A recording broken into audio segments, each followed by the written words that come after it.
G'day everybody, and welcome to this tutorial on making a procedurally generated cloud in Blender. Before I get stuck into it though, I want to say a huge thank you and big shout out to MWAVE Australia for supplying us all this lovely gear, including that graphics card that's saying hi. It's made doing tutorials like this a lot more pleasant, so there'll be a link to their shop in the description below.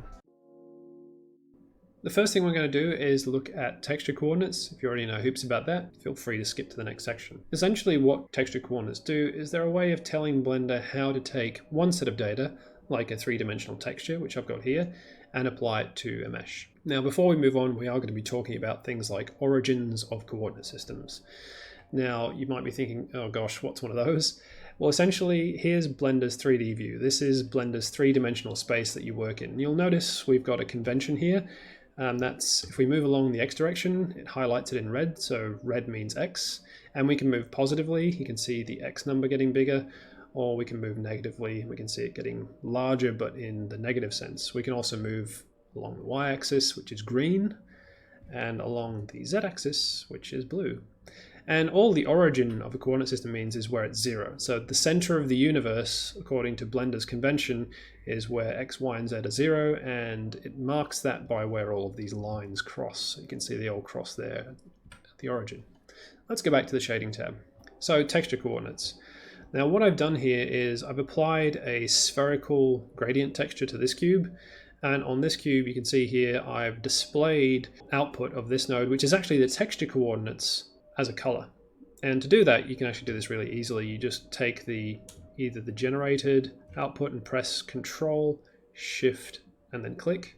Also, I can just Control, Shift, click the mapping node because I haven't actually changed anything in here, so it just pushes the same values through. So what we're seeing are texture coordinates shown as colors, and obviously they follow the same convention. So you'll notice here they line up with the manipulator as we go from the origin of the texture coordinates towards the positive X direction. They get more red, they get greener along the Y, and blue along the Z direction. Notice that the center of the texture coordinates is in the bottom left-hand corner. So if I go to the top view, you can see here X getting more positive to the right, Y more positive to the top of the screen, and Z more positive towards us. If we look at where the origin is, which is the black point on this cube, it's not in the middle of the cube. And when I say the origin for the texture coordinates, what I mean is all zeros, so 0x, 0y, and 0z. And the reason it's black is because that maps to a color of 0, 0, 0, which is black. So like I said, I'm viewing the texture coordinates, which are x, y, z data, as a color. And this really helps sort of understand what's going on. So when we asked Blender to apply this texture, so you can see here we've taken the same data, the generated texture, then we apply it to the gradient texture. The gradient texture is pretty much just doing this. It goes and looks at the mesh. It picks, let's pick this point, which is the origin.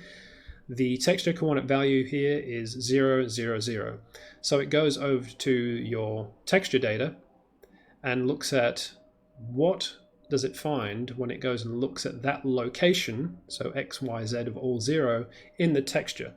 And that location is at maximum brightness for the spherical texture, because the spherical texture is just a ball with the origin in the middle of the ball. So now I'm going to change things up. So I'm actually going to use object, because right now we're using generated, and generated kind of makes the texture appear off to one side. We kind of want it in the middle. Object means that the texture coordinate system is now relocated from the bottom left-hand corner to the middle. So I'm going to do that for our texture coordinate cube, and it's kind of a little bit hard to see and understand at first, but this change, you can sort of see it now. The origin is on the middle. It's kind of hard to see because it's actually in the center of this cube. When we did that for the gradient texture that we applied to this cube, the whole thing just disappeared. It's still actually there, and I can show that to you. I'm just going to slice the cube by moving these points. So if I move these points across, you can see that now the texture is actually in the middle, which is what we want. And so essentially what we're going to be doing is we're going to be manipulating these texture coordinates. So we can change these. We can move locations. So you can see here I can change where the origin is on the x-axis. So this just adds a bit of a shift. We can do it in the y direction and the z direction. I mean, these tend not to be that much useful compared to what we're going to do, because what we're going to be doing is taking this data and pushing it through textures. All right, that concludes this section. We're now going to get on with actually making the shader. For the shader, I'm just going to start with a fresh new scene. I'm going to keep the default cube. The poor cube is always getting deleted, but we're going to keep it for this particular scene. I'm going to go to the shading tab and we're going to get rid of our principal shader because we do not need it. We're going to be using a principal volume shader instead. Not a vector curves, a shader volume. Hit the wrong button there. Control Shift, click on that. We're also going to set up our render engine to use cycles, not Eevee. And I'm going to use GPU because I have a GPU. Thank you very much to MWAVE for supplying us with some really cool equipment, which makes this actually possible. And we're going to go into render view because we want to actually see what this looks like. Now, obviously, I'm going to set up my lighting because I don't particularly like sort of the dark lighting that we've got going on. We've just got one lamp. So I'm going to set up a very quick environment shading rig. By quick, I mean, yeah, good old Nishita sky, and that's it. Also going to add a plane underneath us all because I hate looking into the abyss. Alright, so we're getting things set up. Now we can't really see this very well at the moment. I'm also going to stick a subsurface shader on this plane. Subdivision surface, not a shader, and then just scale it out so it fills up some of the horizon. There you go. I'm no longer looking into the abyss, so I feel a bit happier. Okay, back to setting up our other shader. So far we've got a volume shader set up, but it's literally not doing anything. It's just a cube at the moment. So the first thing I'm going to do is I'm going to bring in our gradient texture. And I'm going to set that to spherical. First of all, I'm going to connect it to the color, which might seem like a strange thing to do, but then I'm going to turn basically our absorption color off. Then I'm going to turn our density up to about 20 or so. And we can see we've got that familiar shaped wedge. That's because we haven't set up any texture coordinates yet. So I'm going to click the gradient texture, press Ctrl T, and then instead of using generated, I'm going to use object. I mean, we can also preview our texture coordinates. You can see here the origin is in this bottom right hand corner, which is why this spherical lump is shifted over to one side. So if we select object now, we get a sphere, which is the starting point that we actually want. So the mapping node, we're not really going to need to use it that much, so I'm going to minimize it just to get it out of the way. Now the next thing we're going to do is we've got to get some noise happening. So what I'm going to do is I'm going to bring in a Voronoi texture. I'm going to try to, and I'm going to set up the coordinates for it, because by default most things use generated, which means their origins are not in the right location. And so at this point, let's talk a little bit about clouds. So the splash screen has some good examples actually of some cartoon clouds, so we'll look at that. So essentially what we're going for here is a very, how do I put this? Clouds exhibit some kind of self-similarity, which means they look kind of like blobs stuck together, and the closer you zoom in, that kind of still happens. You just get smaller blobs stuck together. So the technique we're going to use, essentially, you start off with a big blob, which is a sphere, and then you try and subdivide it. But we're not able to subdivide it using any of the mesh manipulations because we're dealing with a texture. So we're going to use noise to do it instead.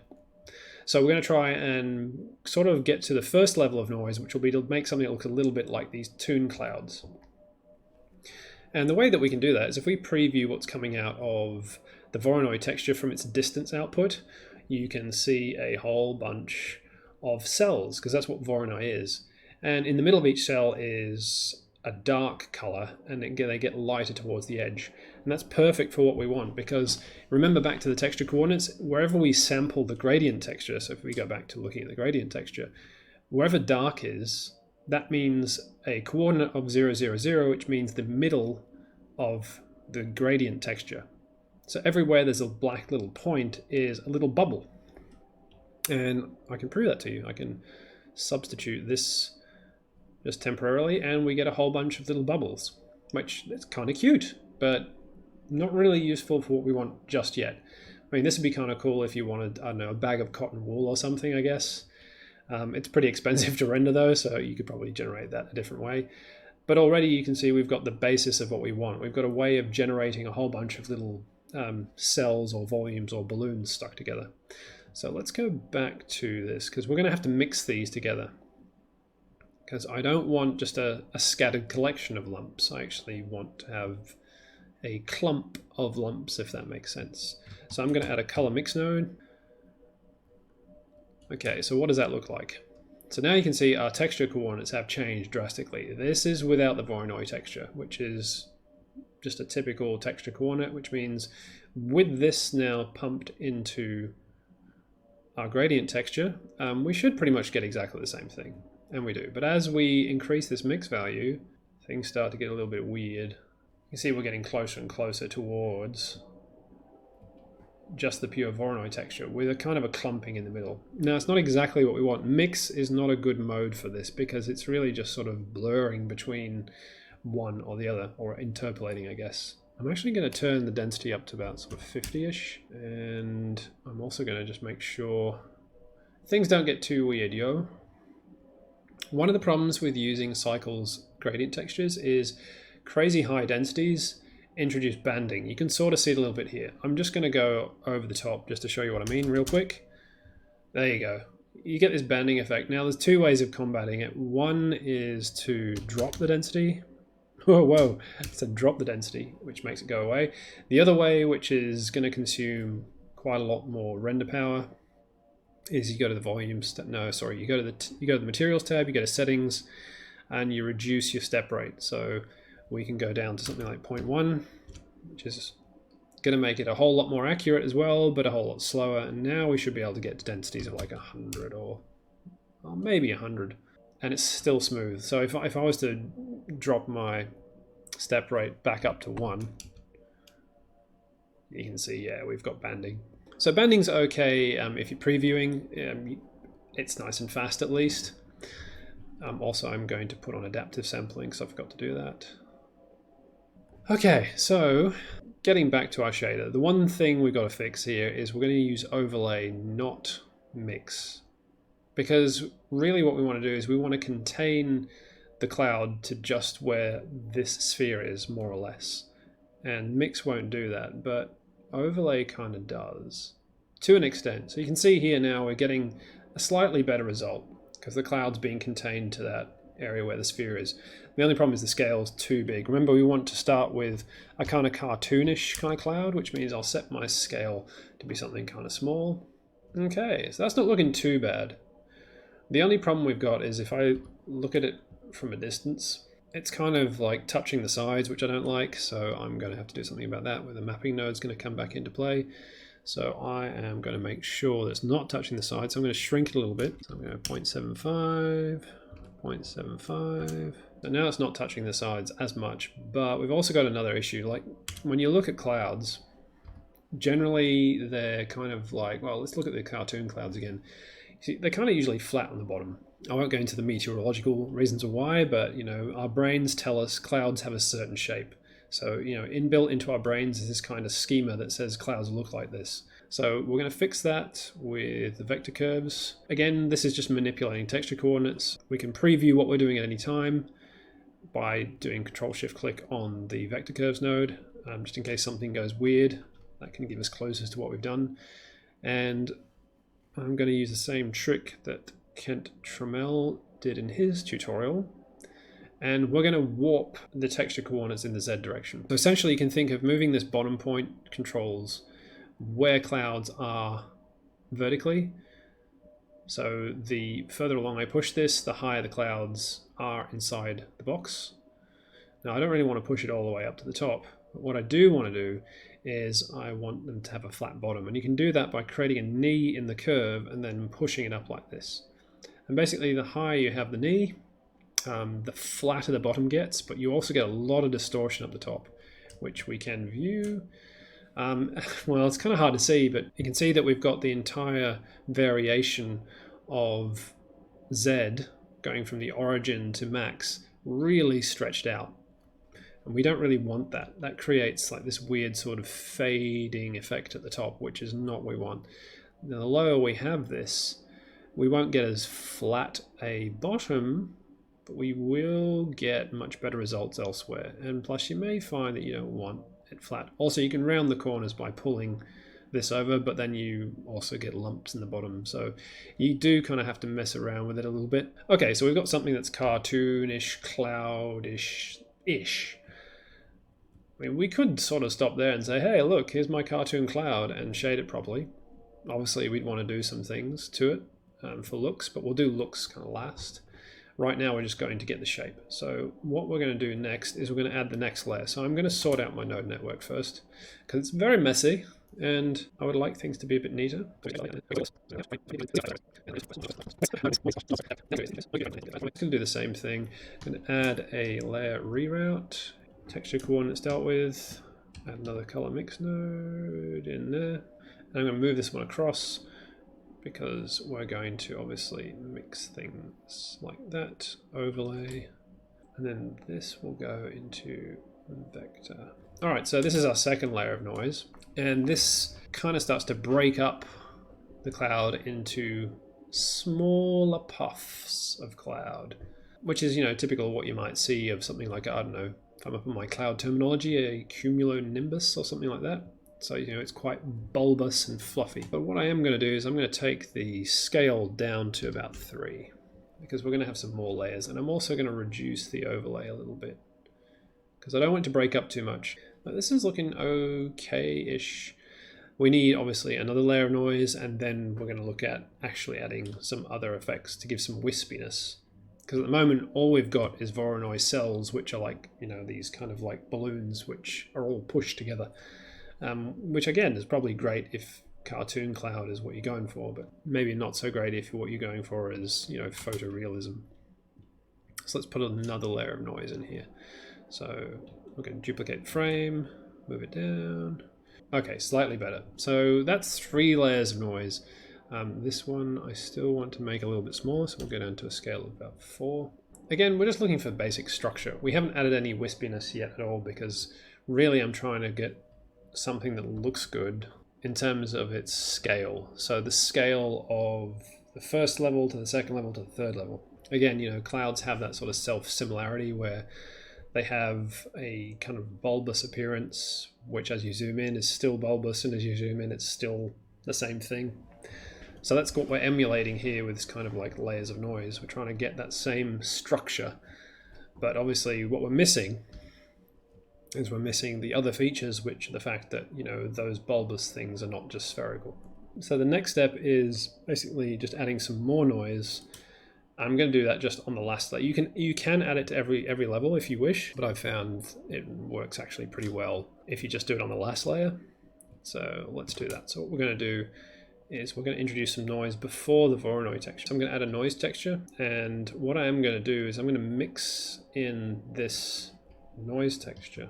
So I'm not just going to plug it straight in, and we'll use overlay as well. Okay. So now we're getting something that looks a lot more cloud-like, because we're starting to break up the structure a little bit. That noise, pretty much what I do is it's blurring, smudging, smearing things out, so it's not so regular, because without it, if I mute this guy, we've got some fairly obvious regular shapes like spheres. And looking at clouds, this, I guess, if you're squinting really hard, they might look a bit like this, but this is a bit more realistic. So at this point, the shape is pretty much there. I'm not going to do anything else, and now we can move on to the rendering. And I really recommend that you don't up the rendering quality to your final until you've got the shape done. Start increasing quality once you've got the shape there, and then you'll have a much better experience, because your computer's going to slow down quite a lot when you start introducing the quality. Okay, so now we're going to focus on getting this thing ready for final rendering. We're going to make the right kind of judgment between quality and speed. Also, a few other things, because we are using volume shading, there's a couple of interesting quirks. One of them is, obviously we've talked about, is this banding feature, which is really annoying.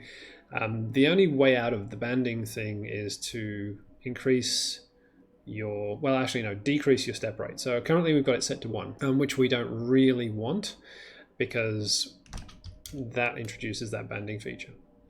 So if we set that to 0.1, we notice we get a much better result. Now the banding is still there. It's just finer, so you don't see it as much. The other thing we're going to want to do is we are going to increase the number of light paths, because we have 0 bounces, so our cloud is going to be quite dark. It's going to look quite sooty, which if you're going for maybe some kind of smoke or dust might be fine, but a cloud I know, I look at clouds, I guess as much as the next man, they're quite luminous, so they don't look that dark. So you can see instantly, the more bounces you add, things get much, much brighter, and actually maybe too bright. Let's just bring that down a bit. I mean, I'm not doing myself any favors by having, you know, a white background, but you get the point. Like, to increase the brightness inside the cloud, increasing the number of bounces really helps. Unfortunately, it also slows things down as well, but you do get some pretty nice results. So now we've done that, we can look at turning on some denoising. I'm not going to start at the first sample though. I'm going to start at like 64 samples. I really don't like having denoising on right from the get-go. Okay, next thing we're going to do is we're going to scale this up. So currently, if we're looking at how big our cloud is, it's about 2 meters. Scale has a huge effect on how things look. For example, if I were to reduce the density, because remember, reducing density is a really good idea because it gets away from banding and you might be able to get away with a lower step rate. So if I take this down to, let's just say 2, you can barely see it. So I'm going to have to zoom right out for this. Make this root. I've got to be able to still see it though. Okay, so if I scale this cloud up, this is getting a bit ridiculous. So that's with, where did I put it?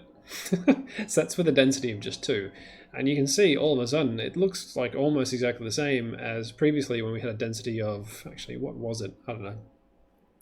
A density of a lot higher. And, you know, we can potentially lower. I'm going to try lowering our step rate a little bit just to get a bit more performance back. So I'm going to go to maybe 0.3. Strangely enough, occupying more space gets you back the quality in that you don't have the banding issue. You can lower the step rate.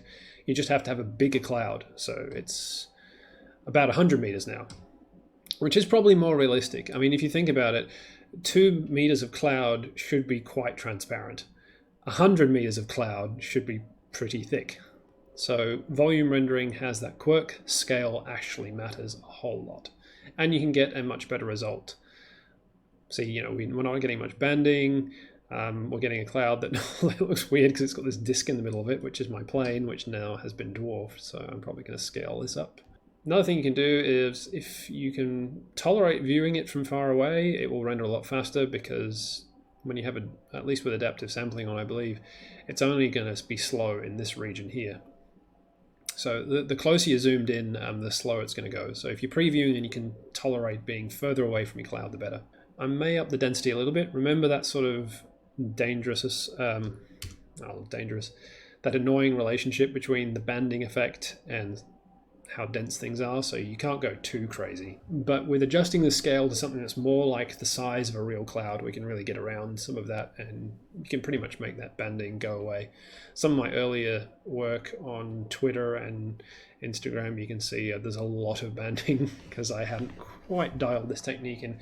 But now this is looking fairly pleasant. Like I'm looking at that going, I like this cloud. From here, pretty much it's just up to coloring. Choosing an appropriate background. So what I would probably do is I'm going to actually get rid of this. I'm going to link in just a very, very crude water texture that you've probably seen me use on social media. So I am going to append that. There she is.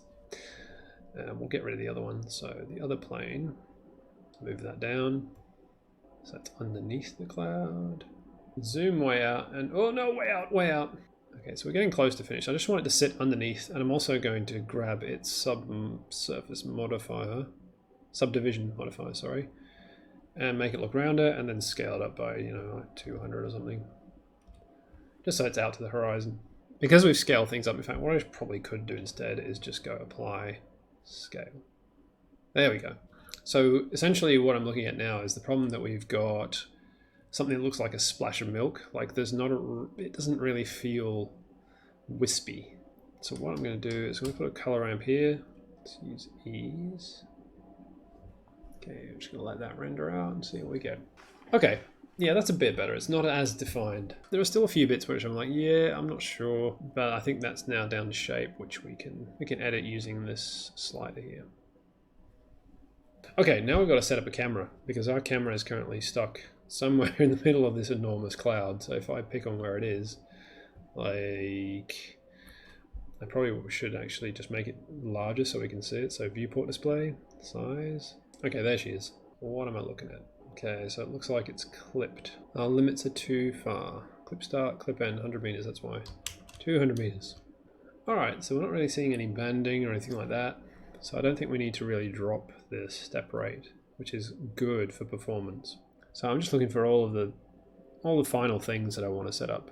First of all, interpolation probably should be cubic. We should use distance because we have a light source that's far away. And if you hover over this, distance sampling best for dense volumes with lights far away, which is pretty much what we have. I haven't really timed any of this to find out if it's faster or compared side by side to see if it looks better. I'm just using what sounds like the right tool for the job. Let's give this a final render and call this one done. Lighting, I'm more or less happy with it. Actually, the one thing I am going to change, which I really don't like about Nishita Sky, is the fact that it's really muddy down the bottom. So I tend to sort of set my altitude a little bit higher to sort of hide that. I really don't like this kind of black thing. So I solved the issue with the sky being a little bit unattractive by realizing the camera is too high. So if we select the camera object, and then raise it up high enough, you actually see that you get this kind of like dark patch, or dark bulge on the horizon. And it pretty much is wherever you look. So there's not much you can do about it other than just go to your camera settings and lower it back down and reorientate your camera, and then it's fine. So with that out of the way, we can look at just the final preparation for rendering and tweaking anything else before we decide we're going to commit to finally rendering it out. Come back to the shader. One thing we are going to look at is tinting this a different color. We're going to add some color ramp action in here. And essentially all I'm going to do is add in a little bit of saturation. And this works in the opposite sense. So if you add a tint into a red color, you're actually going to end up with a more of a cyan. It's not really a problem though, because all you do is you grab the hue control and you just rotate around to the opposite side. I'm going to sort of give it a little bit of maybe magenta, and then I'm going to desaturate it because I don't want quite so much. Play to get the kind of color that you want. So with that done and all of the render settings checked, then we can just render it out and see how long it takes. Now I've already done that, so I'm going to go and bring up my final render for the day. And you can see that took about 2 minutes 15 seconds. So comments on render speed. Obviously it depends on your step rate. The lower your step rate, the slower your render will be, but the higher quality it is. The more bounces you add, the slower the render will be, but you will get a lighter cloud, so you'll get more light bouncing through it. Obviously, the more of the cloud that you have in the frame, the slower it's going to go. So there's all these factors to consider. And that's the end of the video, guys. Thanks so much for watching. Please don't forget to do the like, subscribe, turn the bell thing on, and also share this video around if you thought it was useful. Otherwise, please leave a comment below. Let us know how we could make stuff better.